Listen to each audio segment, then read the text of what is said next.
Assalamualaikum warahmatullahi wabarakatuh. Kembali lagi kita dalam rancangan Suara Islam 110.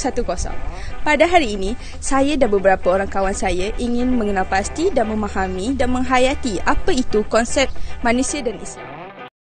Islam merupakan agama yang sempurna, merangkumi satu sistem kehidupan manusia yang mengatur dari sebesar-besar perkara sehingga sekecil-kecil urusan. Konsep manusia berpandukan pandangan dari sudut Islam. Ia dapat menerangkan asas dan tujuan mengapa manusia itu sendiri diciptakan berbeza daripada makhluk lain dan ditempatkan di atas muka bumi ini.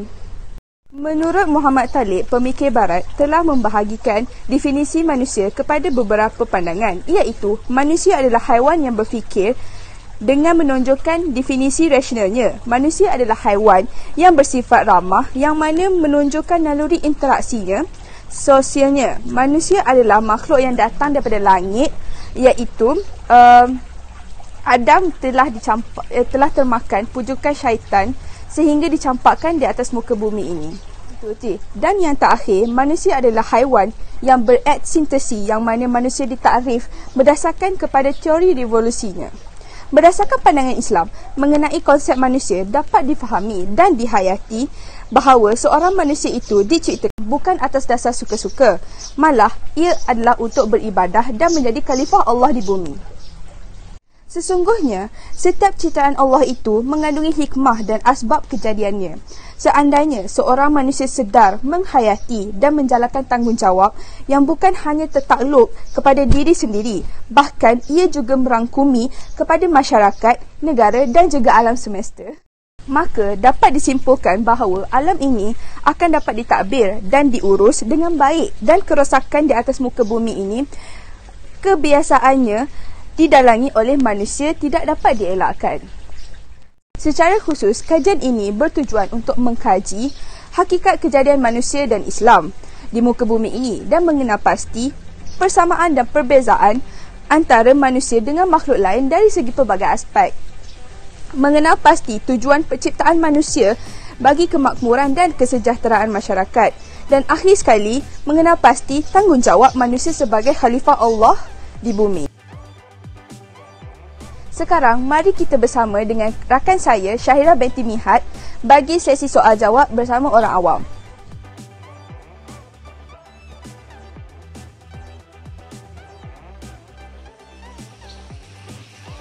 Terima kasih kepada rakan kumpulan saya iaitu Encik Wati Syafiqah atas uraiannya berkenaan latar belakang dan objektif pengajian ini dijalankan.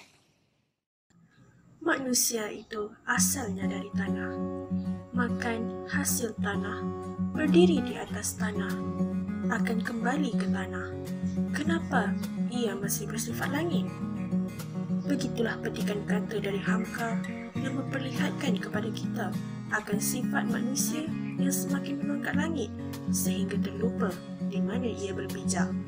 Seakan-akan manusia ini telah lupa akan hakikat kejadiannya. Tuan Guru Nik Aziz ada mengatakan perbezaan yang paling besar di antara manusia dengan makhluk yang lain ialah ilmu. Manusia diberikan kebolehan untuk diajar dan mengajar. Binatang ternakan contohnya boleh diajar untuk mematuhi perintah tuannya, tetapi tidak boleh mengembangkan ilmu tersebut kepada binatang yang lain. Berbeza dengan manusia, sedikit ilmu yang diperolehinya mampu dikembangkan dengan lebih meluas. Justru, melalui pengembangan ilmu tersebut, manusia dapat mempelajari ilmu Allah SWT dengan lebih meluas dan mengamalkannya. Manusia merupakan sebaik-baik ciptaan Allah berbanding makhluk lain. Justru itu, sebagai seorang manusia yang dilantik menjadi seorang khalifah, hendaklah dia menggunakan akal fikirannya dengan baik dan mampu membezakan antara baik dan buruk dengan mengambil kira kata-kata Khalifah Abdul Malik bin Marwan. Semulia-mulia manusia ialah siapa yang mempunyai adab, merendah diri ketika berkedudukan tinggi, memaafkan ketika berdaya membalas dan bersikap adil ketika kuat. Kita akan awal mengenai konsep manusia dan pandangannya menurut Islam.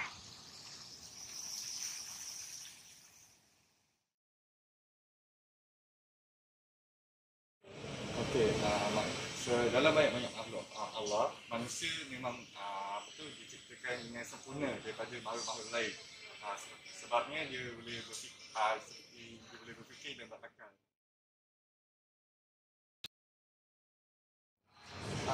Pada pendapat saya, manusia dengan makhluk yang lain tidak ada bezanya. Sekiranya manusia itu tak menggunakan akal yang telah diberikan oleh Allah SWT. Masyarakat akan jadi cakacik sekiranya manusia itu tak menggunakan akal fikiran.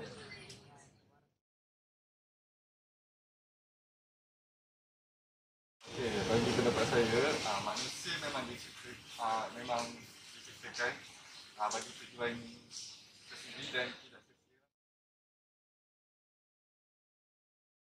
Okey, tujuan manusia diciptakan semestinya untuk beribadah kepada Allah dan seterusnya mengabdikan diri kepada Allah SWT.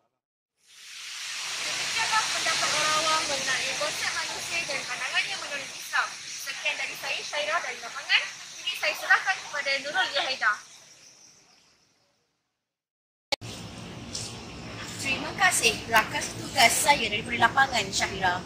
Seterusnya bersama dengan saya, Nurul Yahaida binti Hamdan, bagi menggulung segala yang telah diperkatakan oleh rakan setugas. Secara intifatinya, konsep manusia dan pandangan yang menurut Islam merujuk kepada penciptaan manusia yang berasal daripada tanah, kemudian digunakan kelebihan akal fikiran dan keseimbangan kejadian yang menjadikan manusia itu berbeza daripada makhluk yang lain. Justru itu, tidak hairanlah mengapa manusia itu dilantik sebagai khalifah di muka bumi ini. Secara dasarnya, menurut Islam itu sendiri, penciptaan manusia adalah bertujuan dan tidak pernah sia-sia. Sekaligus pernyataan ini membidas pandangan segelintir pemikir barat yang beranggapan bahawa manusia itu adalah sebenarnya berasal daripada haiwan yang berevolusi yang merupakan pendapat teori Charles Darwin.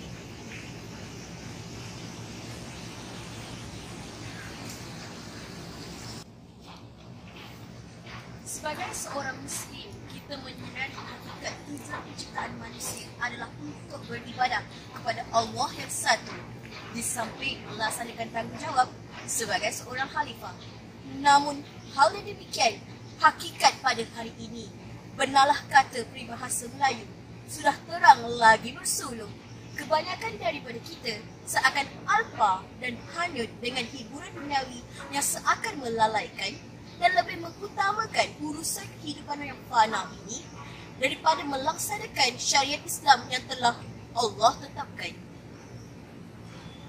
Walhal adalah menjadi tanggungjawab kita untuk beribadah seperti melaksanakan solat, berpuasa, menunaikan zakat dan lain-lain lagi. Sebagai contoh, kita sebagai seorang Muslim, jika kita tidak solat, samalah seperti membina rumah tanpa tiang yang kukuh. Sekian daripada saya. Wabillahi taufiq wal hidayah. Assalamualaikum.